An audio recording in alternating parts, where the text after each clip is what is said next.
The pricing and skill floor of DCS as a game has been known to discourage players from getting into the simulator. Today, I'm going to dispel both of those myths and give the viewer the ability to make a more informed decision. As a disclosure, I will be articulating most of this video around one server in particular, Enigma's Cold War. This server is why I started my own DCS journey, and it is the primary reason I would encourage anyone to give DCS a try. There is a method to the madness that has the added bonus of being fairly easy on your wallet. I'll circle back to the cost of DCS. It is shockingly good value if you look at it closely enough. Firstly, we must discuss ECW itself. It is an ongoing 24/7 simulated war with a strong focus on PvP. If it flies, there is a human player at the controllers. Objectives are all ground targets in the form of frontline units, depots, factories, ships, and so on. Players will fly a Cold War era aircraft or helicopter in order to take these objectives. The beautiful thing with ECW as opposed to most other multiplayer servers is that there is true freedom when it comes to doing what you want. I personally am not very good at ground attacks, with AAA being my absolute nemesis. As a result, I focus most of my energy on protecting the ground assets of my side. I do this by specifically hunting out enemy helicopters or strike aircraft. I will also do reconnaissance missions as I find them to be enjoyable. Other players prefer to focus very heavily on ground attack. They have the best tactics and loadouts to accomplish that mission. These are the players that will move the map, and ultimately they have the most agency regarding the direction of this simulated ongoing war. The focus of the server is thus highly objective based, which aligns itself with how actual warfare is waged. Furthermore, the obstacles to these objectives will always be other players. This is an absolutely fantastic design. It is engaging, it is addicting, and unlike many other multiplayer games out there, I can easily lose myself in this setting for hours at a time. Doing well on this server can be done in many different ways. You can be intelligent about your strategic decisions by choosing the right targets or routing yourself correctly, or you can be really good at dogfighting. Knowing your aircraft well will absolutely give you the edge over other players. I was doing the editing for this video and I decided to interrupt myself because someone in Discord once mentioned, hey, I'm afraid of getting onto ECW because I don't want to bring my team down through my own mistakes. The way the mission is designed is that losing an airframe causes attrition for your side. The thing is, one good player will influence the map as much as 20, 30 newbies. So don't be afraid in any capacity of just getting online and joining in on the fun. Lots of people are newbies and you will still belong here. The PvP action in ECW is refreshing, enjoyable, challenging, but not impossible to overcome. The satisfaction you get out of killing another human player is a rush of adrenaline. You'll also jump out of your own skin when you yourself get bounced. What else are we humans here for if not to experience our own pounding hearts in the midst of a proper fight? So, what would it take to get into ECW? Isn't the price of an $80 module prohibitively expensive? Won't it take too long to learn all of the airframes in sufficient depth to have fun, much less actually impact the direction of the server? Let's dissect these questions carefully. Eagle Dynamics offers a 2-week trial period for all modules except for the very newest releases. This 2-week trial period resets every 6 months. Since I've started playing DCS, I've actually flown many different airframes that I don't actually own. The trial period allows you to not only fly other aircraft, but it allows for you to judge for yourself firsthand which modules and aircraft you enjoy the most. Prior to starting DCS, I really wanted to fly the Viggen because it looked so cool. I've never actually purchased the Viggen module since I didn't get as much of a kick out of it as I have with other aircraft.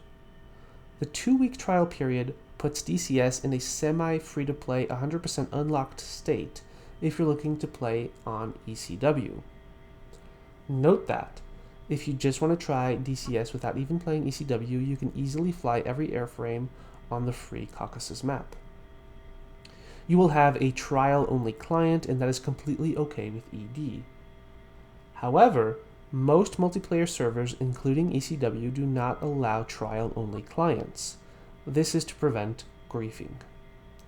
That means that your ticket to entry to ECW is a single module. Which one should you buy?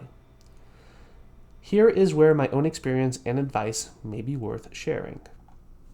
I would not buy a full fidelity module without first using the free 2-week trial to see if you like it.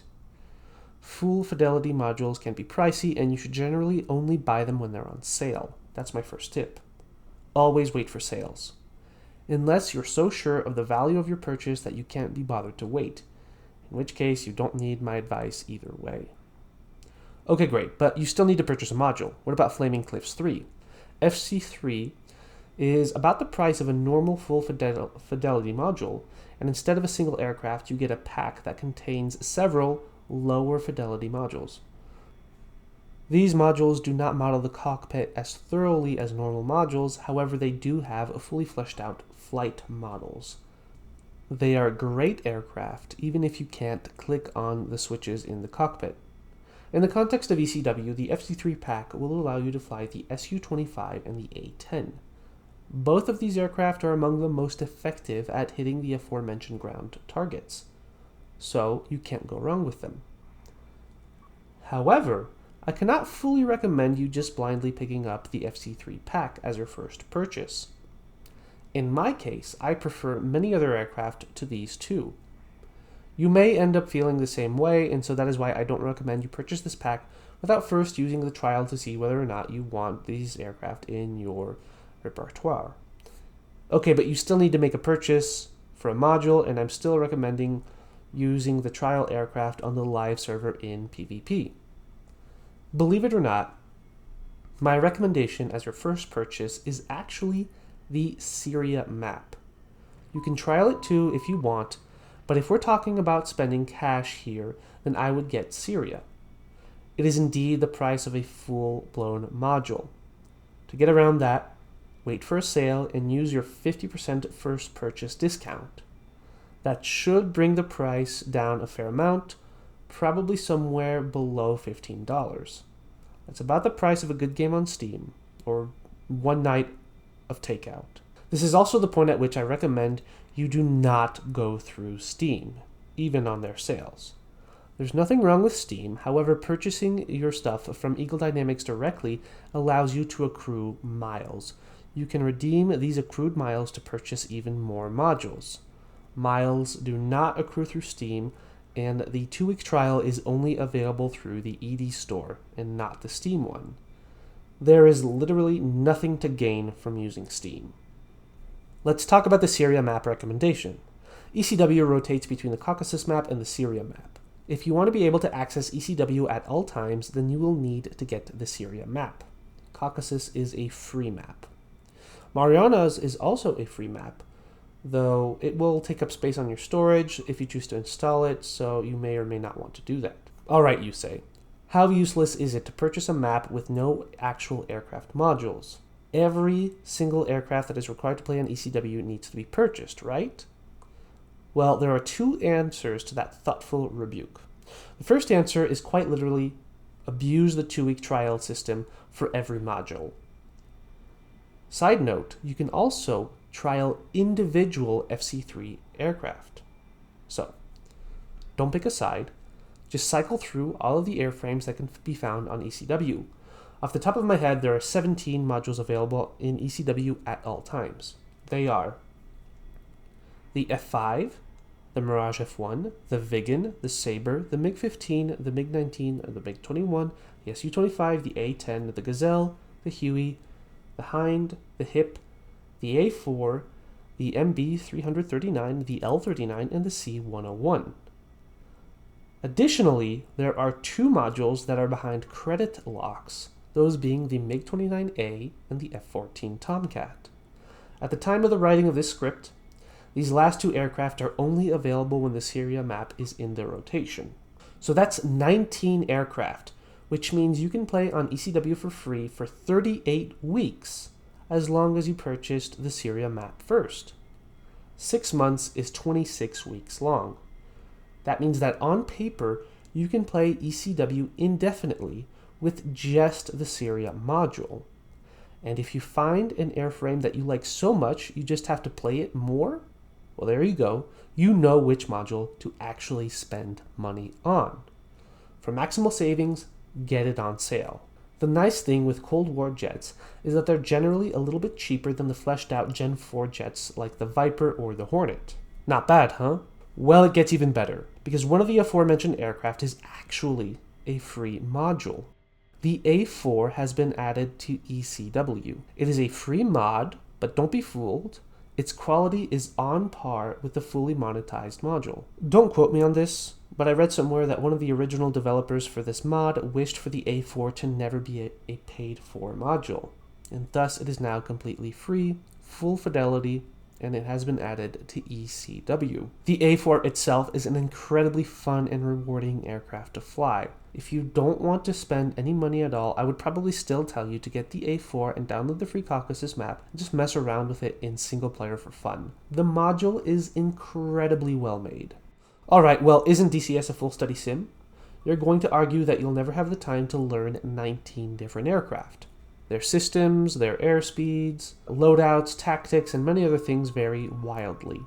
It isn't realistic to tell someone to switch airframes every 2 weeks.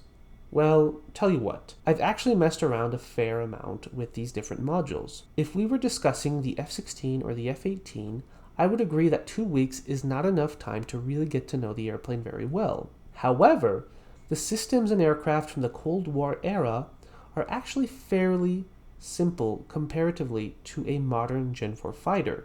I have personally been able to pick up an aircraft and start being effective with it within a single day or 2 of learning it. You see, there is an incredibly helpful man by the name of Chuck. This man is the author of Chuck's Guides. They are very easy to read manuals for pretty much most of the modules. They are available for free, and it expedites the process of learning a new jet. Is there a learning curve to DCS? Of course there is. This isn't Animal Crossing. You're going to have to learn aircraft systems. You're going to have to learn the differences in handling characteristics. You're going to have to learn BFM. You're going to have to learn a bunch of stuff. But with the information presented in this video, you have all of the resources you need to jump in. The water isn't fine. It's great.